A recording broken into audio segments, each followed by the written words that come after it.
Welcome back to another technical video. Today we're going to be going through your question, answering it, and hopefully finding that solution.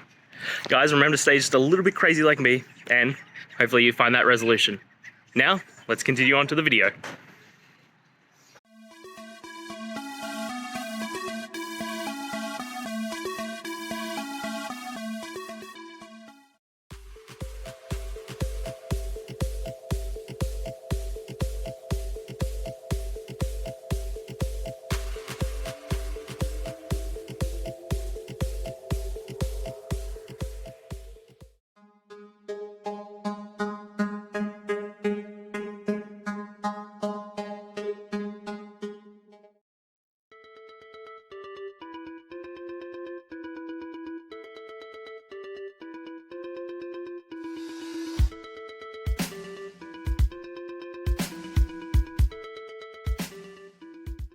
And that's it, guys. I hope those questions and answers really helped solve that solution for you.